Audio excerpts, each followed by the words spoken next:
Donc Alix. Je suis danseuse. Je sais pas comment je m'introduis. Ouais, disons, oui, je suis danseuse depuis très longtemps et j'ai travaillé à Rosas pendant 6 ans et j'ai commencé à faire des projets. Maintenant, je travaille en freelance, donc je travaille soit avec des gens que je rencontre, on s'entend bien, on décide de travailler ensemble, soit mes propres projets. Et Supernaturel, c'est le premier projet que je fais vraiment toute seule.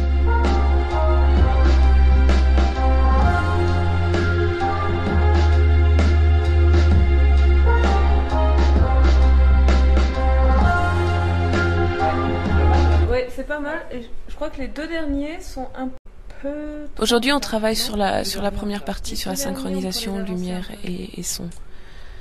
Et on travaille vraiment très précisément pour que, en fait, ça ne soit pas manuel à la fin. Et puis je pense qu'on va travailler cet après-midi sur la voix aussi.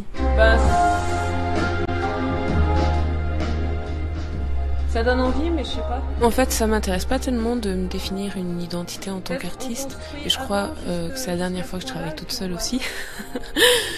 Enfin, je m'entends bien avec moi, j'arrive à travailler et tout, mais en fait, je m'ennuie de travailler toute seule.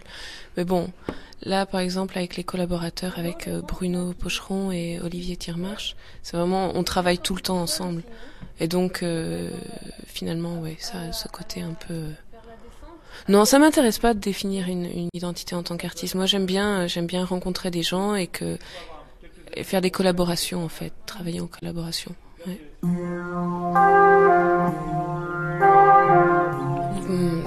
Oui, j'avais envie, et puis j'ai été aussi contactée par Margarita Productions, qui m'ont dit, voilà, on a entendu parler de toi, de ton travail, et qu'est-ce que tu veux faire? Et du coup, je me suis dit, ben oui, c'est une bonne occasion, faisons quelque chose. D'abord, trouvons une bonne équipe, c'est le principal.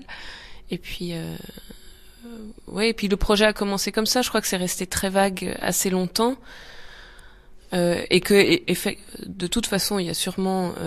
quand je dis que je veux pas me définir une identité en tant qu'artiste, évidemment qu'il y a des choses qui sont récurrentes dans ce que je fais. Et c'était peut-être intéressant pour moi alors de les pointer vraiment à ce moment-là, mais c'est vraiment une coïncidence en fait.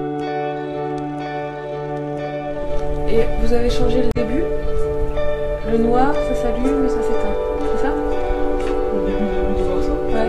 Non, on n'a pas changé, c'est parce qu'on commençait d'un autre endroit. Ah ok, ça va. Ce que je me suis rendu compte, c'est par rapport à la présence sur scène. Enfin, il y a plusieurs choses. Physiquement, dans le travail physique de la danse, c'était ça qui m'intéressait, les différents types de présence sur scène.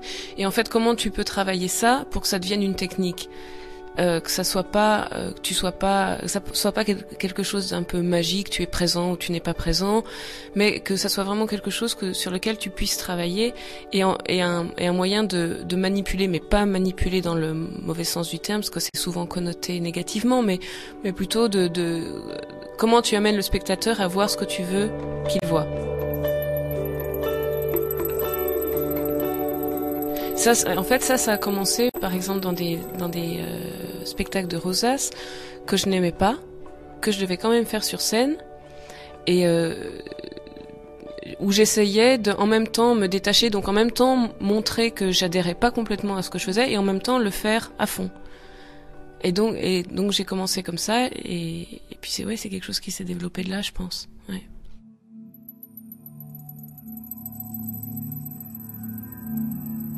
Et l'autre chose aussi qui m'intéresse et qui est sûrement récurrente dans le travail, c'est que j'ai envie d'utiliser la magie que le théâtre permet. Ouais. Pour moi, c'est des petits vertiges, où tu sors de toi. Tu regardes quelque chose et puis d'un coup t'oublies. Et par exemple, enfin, tu vois ça avec la lumière, par exemple, quand la lumière et le son viennent ensemble, et puis enfin, je vois, il y a quelque chose qui se passe, et c'est aussi difficile à expliquer, c'est aussi quelque chose d'un peu intangible, mais en même temps, tu le reconnais, tu dis ça marche.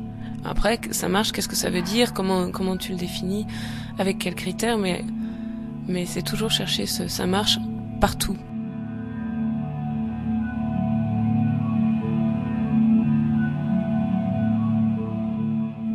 Oui, avec le corps, effectivement, c'est plus difficile, mais un spectacle, c'est tout ensemble, donc, tu peux pas séparer, et ce que j'essaye de faire toujours, je dis toujours, ce que j'essaye de faire, c'est que tout soit au service du spectacle. Donc la lumière au même point que la danse, que le son,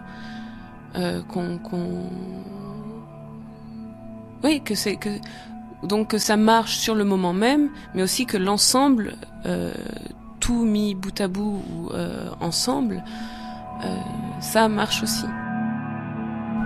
Mais moi, en même temps, quand c'est fini, caisse claire, Ouais.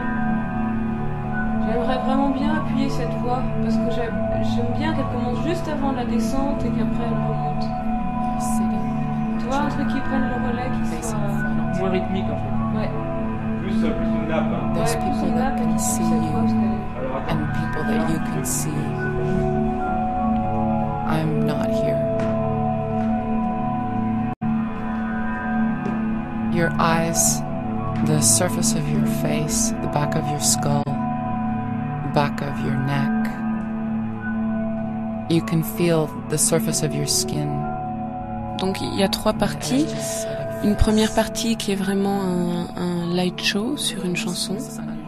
Une deuxième partie c'est de la danse.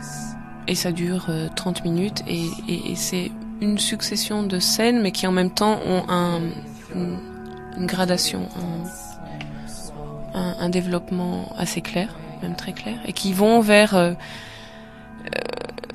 la danse avec la musique, cette espèce d'utopie du danseur qui est là, qui est présent au moment où il fait ce qu'il fait. C'est un grand tout, c'est une espèce d'unité que tout le monde recherche un peu, mais en même temps auquel tout le monde a des questions, puisque de toute façon c'est impossible, on est tellement de choses à la fois. Mais plutôt que de le questionner, le faire. Et la troisième partie, c'est une hypnose. Une hypnose, c'est peut-être pas le mot exact. Non, c'est